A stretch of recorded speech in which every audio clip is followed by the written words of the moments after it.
Hello everybody, so it's me, East Blue Studios, and today we have a figure review.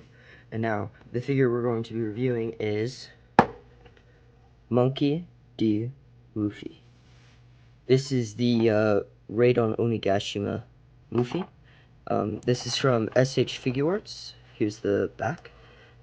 Got some cool poses, and a lot of Japanese reading, but it's all translated, thankfully. Here's the side of the box, nice window.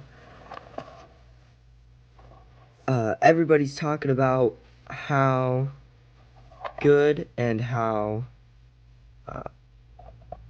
bad this figure is. Mostly bad. People are talking about how bad it is. I think this was their first figure to start off the new line.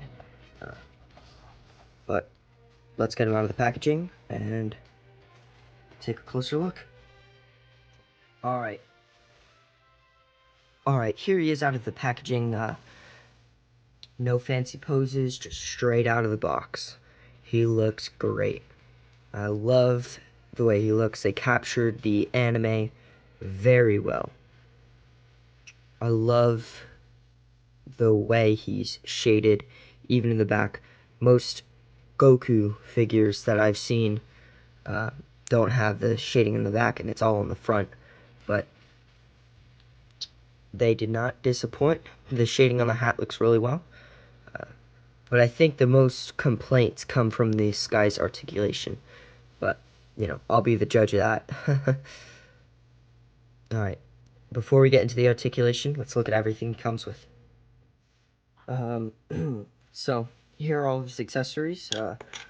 He obviously comes with the standard smiling face and two fists that you see on the figure already. First up, we have, let's see if we can get it in focus.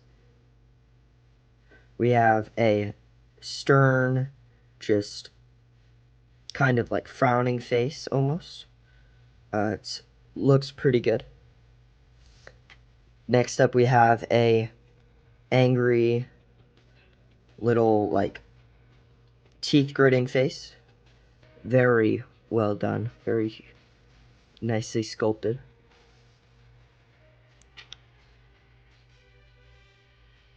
Next we have a scared expression. It looks better viewed from the side, I'd say, than from straight on.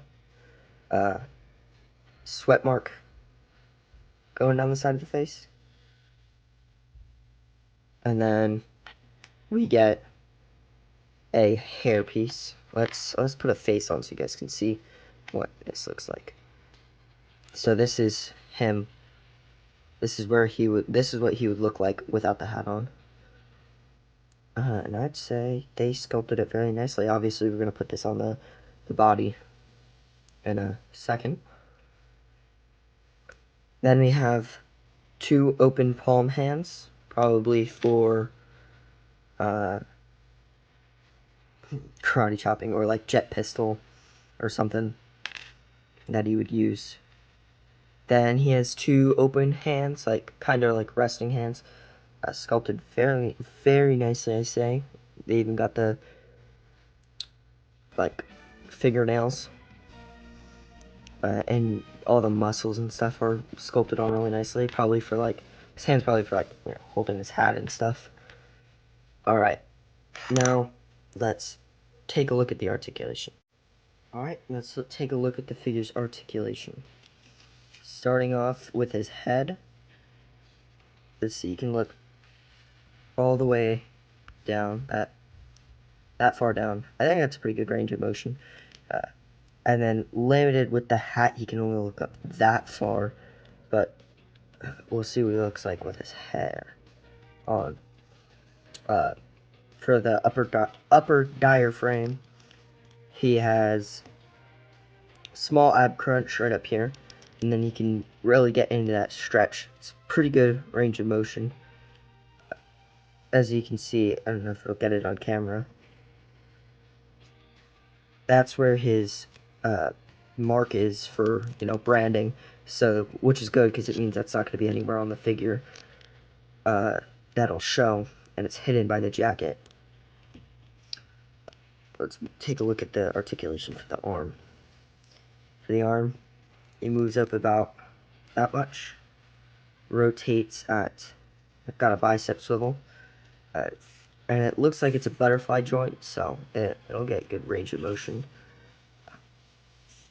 Double peg, so you can pull it up or push it down. I think they do that with all the Luffy action figures. You got double jointed, or is that single jointed? I think, yeah, double jointed elbows with that much range of motion. It's not a lot, but it's good for what you get for this figure for $35. Then you got the swivel at the wrist, ball peg swivel, and then just the basics on the wrist. And that's obviously, that goes for both. And then looking at the lower, you got, let's check out his side split. So you could split that far, almost, I think that's like a perfect split, I'd say. And then frontward split, you got a perfect forward split, so I'd say that's pretty good. Range of motion. Knee bends, I think that's a single jointed knee, and it interferes by the cuff, because the cuff doesn't move, even though it looks like it should.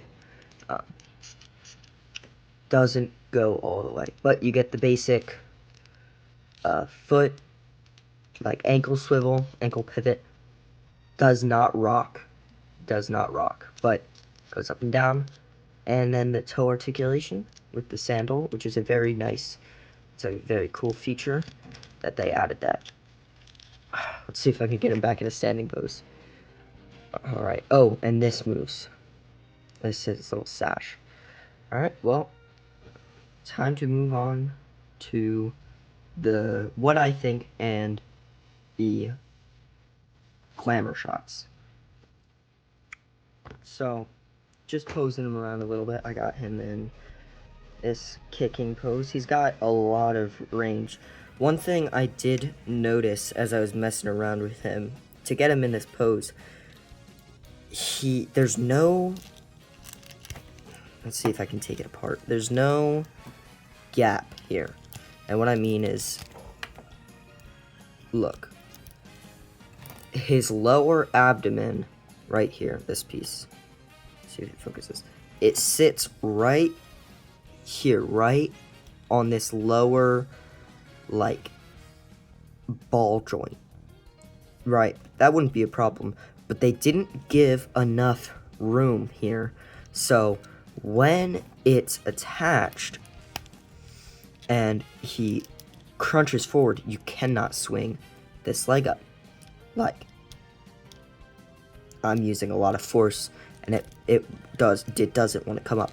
You have to center the abdomen, then and only then can you pull the leg up. Then you have to use that secondary crunch to get him into that position, which I say is kind of annoying. And that's how they sculpted it. As you can see, it has these two divots so that these pant things, when they come up and they're just resting, it doesn't interfere with the way it looks.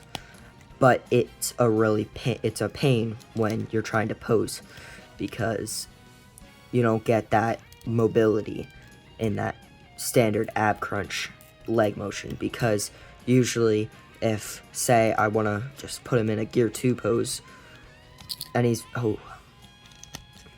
the first time that happened, and I want to get him in a gear 2 pose, instead of getting that extra ab crunch that you usually would get, you gotta rotate these basically to where he'd be sitting to get him on that, in that gear 2 pose. As you can see there, it's a little far away from the camera, but as you can see there, just to get him in a standard position, which is very annoying.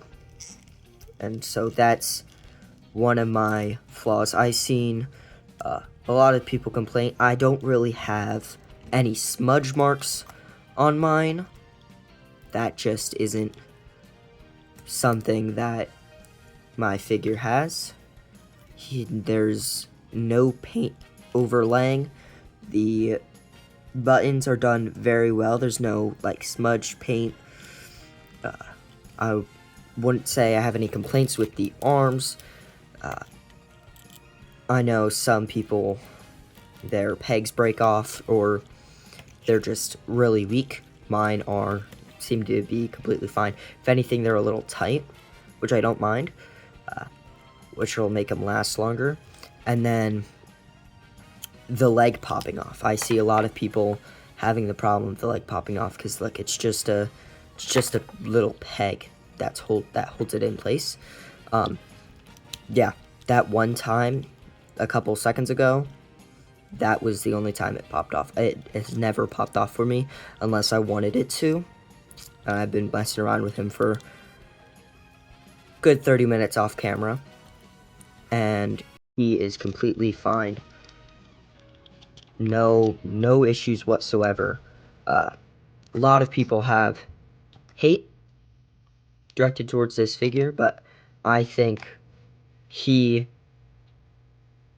definitely took what was there, the s.h.figuarts One Piece line. He took what is there and he leveled it up from what we had.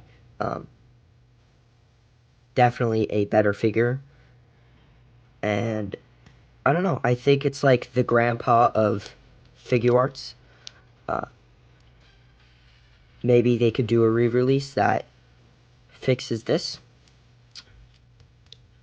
I haven't seen it happen yet, but besides that, oh, and I forget what arm it is. This arm.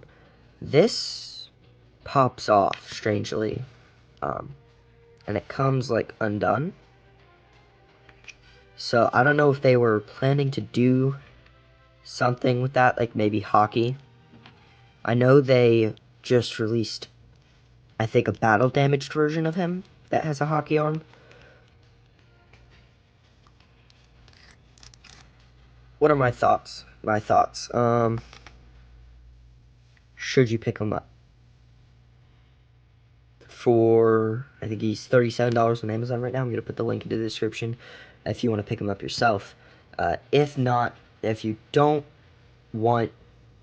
See, this is a very specific onigashima Luffy. He only wore this outfit in onigashima, and I think he kind of wore it in, like, the first episode of Egghead, but not really. If you don't like the Raid on Onigashima Luffy outfit, don't get it. I'm not forcing you to do anything. Obviously, I can't force you. I'm behind a screen. But there are better options. There are the Romance Dawn Luffy.